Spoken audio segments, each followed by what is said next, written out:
কিরে দোস্ত? কি আছে দোস্ত ক? এ দোস্ত, তোর বেটাক দেখানো সিপের মধ্যে জুয়া খেলিচ্ছে আর তোর বেটাক শিক্ষা টিক্ষা দিস নি? হ্যাঁ বেটা দেখতো লেখাপড়া করে চাকরি হবি। পাগলা তোর যে কথা, ওটা তো আমার বেটা প্রতিদিনই খেলে। ধরো কত আছে? পুরো 1 লাখ। পুরো 1 লাখ? কয় দিনের রে? আরে 1 ঘন্টা। 1 ঘন্টার? ও আচ্ছা ঠিক আছে। এ দোস্ত, বাপরে বাপ, তোর বেটা এত টাকা কামাই করে? আরে পাগলা তুই একদিন থেকে টাস্কি মারিচ্ছ। আমার বেটা মাসে তো মনে হচ্ছে 20-30 লাখ টাকা এই জুয়া খেলে কামাই করে। জুয়া হোক তাও মনে কাছে যে পরিমাণে কামাই, আজকে না কম কামাই করছে। বেটার আমার শরীর ভালো লাগে, পাতলা হাগিচ্ছে। যাই হোক তুই যা, বিকেল বেলা তো সব কথা হবি যা। আরে বাবা,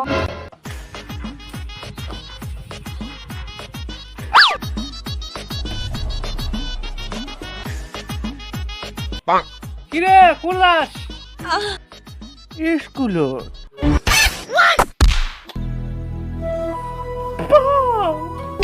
কে হ্যাঁ স্কুলের বাদ দিয়ে জুয়া খেলে বেশ না? মানুষ লাখ লাখ টাকা কামাই করছে আর তুই কি কি বাল করিস?